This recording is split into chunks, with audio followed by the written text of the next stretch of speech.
નમસ્કાર દર્શક મિત્રો, ધ લોકસત્તા શોમાં આપનું સ્વાગત છે। તાજેતરમાં ઇઝરાયેલની સુરક્ષા કેબિનેટે ગાઝા શહેર પર કબજો કરવાની યોજનાને મંજૂરી આપી છે, જે ગાઝામાં ચાલી રહેલા સંઘર્ષમાં એક નિર્ણાયક અને અત્યંત વિવાદાસ્પદ પગલું છે। આ નિર્ણયને યુદ્ધને એક નવા અને વધુ ગંભીર તબક્કામાં લઈ જવાની શરૂઆત તરીકે જોવામાં આવે છે।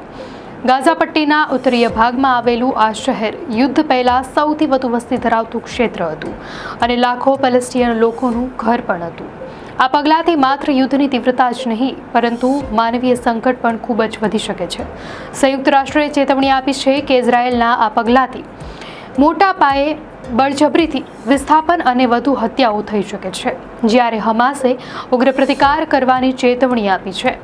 આ નિર્ણય પર દુનિયાભરમાંથી પ્રતિક્રિયાઓ આવી રહી છે। ખાસ કરીને મુસ્લિમ દેશોએ તેને માનવીય સંકટને વધુ ગાઢ બનાવતું પગલું ગણાવ્યું છે। સાઉદી અરેબિયા, પાકિસ્તાન, કતાર, કુવૈત અને ઓર્ગેનાઇઝેશન ઓફ ઇસ્લામિક કોઓપરેશન સહિત ઘણા દેશોએ તેને આંતરરાષ્ટ્રીય કાયદાનું ઉલ્લંઘન, બે રાષ્ટ્રોના સમાધાનમાં અવરોધ અને પેલેસ્ટિયન લોકોના અધિકારો પર સીધો હુમલો ગણાવ્યો છે। સાઉદી અરેબિયાએ ઇઝરાયેલના નિર્ણયની સખત નિંદા કરી છે। તેણે કહ્યું છે કે ઇઝરાયેલના આ પગલાંથી ગાઝામાં ભૂખમરો વધશે અને તે પેલેસ્ટિયન નાગરિકોના વંશીય સફાયાની નીતિનો એક ભાગ છે। સાઉદીના વિદેશ મંત્રાલયે આંતરરાષ્ટ્રીય સમુદાયને તાત્કાલિક ઇઝરાયેલી હુમલાઓ બંધ કરવા માટે અપીલ કરી છે, નહીં તો તે આંતરરાષ્ટ્રીય શાંતિને જોખમમાં મૂકશે। સાઉદી અરેબિયાના વિદેશ મંત્રાલય દ્વારા જાહેર કરાયેલા એક નિવેદનમાં કહેવામાં આવ્યું છે કે જો આંતરરાષ્ટ્રીય સમુદાય અને સુરક્ષા પરિષદ તાત્કાલિક ઇઝરાયેલી હુમલાઓ અને તેના દ્વારા થઈ રહેલા ઉલ્લંઘનોને બંધ નહીં કરે તો તે આંતરરાષ્ટ્રીય વ્યવસ્થા અને કાયદેસરતાના પાયાને નબળી પાડશે। તેનાથી પ્રાદેશિક અને આંતરરાષ્ટ્રીય શાંતિને જોખમમાં મૂકશે અને એવી પરિસ્થિતિઓનું નિર્માણ થશે કે જેનાથી નરસંહાર અને બળજબરીથી વિસ્થાપનને પ્રોત્સાહન મળી શકે છે। સાઉદી અરેબિયાએ એમ પણ કહ્યું હતું કે વિશ્વે ઇઝરાયેલી ગુનાઓને રોકવા અને પેલેસ્ટિયન લોકો સામે આવી રહેલા માનવતાવાદી સંકટનો અંત લાવવા માટે નક્કર, મજબૂત અને દ્રઢ પગલાં લેવા જોઈએ। કતારે પણ ઇઝરાયેલની આ યોજનાની નિંદા કરી છે। કતારના વિદેશ મંત્રાલયે કહ્યું છે કે ઇઝરાયેલનો નિર્ણય માનવતાવાદી સંકટને વધુ ગંભીર બનાવી શકે છે અને યુદ્ધ વિરામના પ્રયાસોને નબળા પાડશે। નિવેદનમાં જણાવાયું છે કે ઇઝરાયેલ આંતરરાષ્ટ્રીય માનવતાવાદી કાયદા અને ઠરાવોનું ઉલ્લંઘન કરવાનું ચાલુ રાખે છે, જેમાં યુદ્ધના હથિયાર તરીકે ખોરાકનો ઉપયોગ કરીને ઇરાદાપૂર્વક નાગરિક વસ્તીને ભૂખ્યા રાખવાનું પણ શામેલ છે।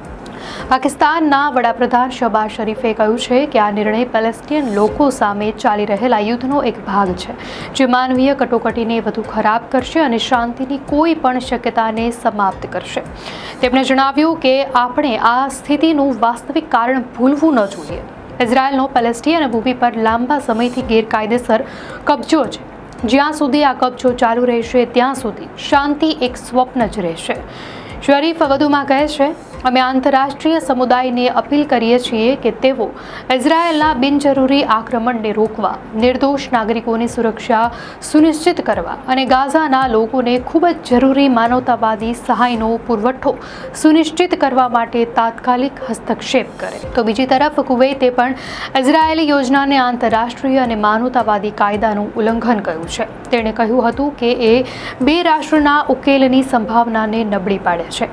કુવૈતના વિદેશ મંત્રાલય દ્વારા જારી કરાયેલા નિવેદનમાં કહ્યું છે કે સુરક્ષા પરિષદ અને આંતરરાષ્ટ્રીય સમુદાયે આ અમાનવીય કૃત્યોને રોકવા, ગાઝા પટ્ટી સુધી પૂરતી અને તાત્કાલિક સહાય પહોંચાડવા માટે સરહદી માર્ગો ખોલવા અને ઇઝરાયેલની ભૂખમરો અને વંશીય સફાઈની નીતિનો અંત લાવવા માટે તેમની જવાબદારીઓ પૂર્ણ કરવી જોઈએ। ઓર્ગેનાઇઝેશન ઓફ ઇસ્લામિક કોઓપરેશને જણાવ્યું હતું કે ગાઝા પટ્ટી પર ફરીથી કબજો કરવાની અને મોટી સંખ્યામાં પેલેસ્ટિયનોને વિસ્થાપિત કરવાની યોજનાઓ હાલની માનવતાવાદી પરિસ્થિતિને વધુ ખરાબ કરી શકે છે। તેમણે સંયુક્ત રાષ્ટ્ર સુરક્ષા પરિષદને કાયમી યુદ્ધ વિરામ અને પેલેસ્ટિયન લોકો માટે અસરકારક આંતરરાષ્ટ્રીય સુરક્ષા પૂરી પાડવા માટે તાત્કાલિક અને નક્કર પગલાં લેવા વિનંતી કરી છે। ઓઆઈસીએ કહ્યું, આંતરરાષ્ટ્રીય સમુદાયે ઇઝરાયેલી કબજાને સમાપ્ત કરવા માટે જરૂરી પગલાં લેવા જોઈએ, જેથી પેલેસ્ટિયન લોકો 1967થી કબજે કરેલા પ્રદેશો પર એક સ્વતંત્ર રાજ્ય તરીકે સાર્વભૌમત્વ પાછું મેળવી શકે, જેની રાજધાની જેરુસલેમ હોય।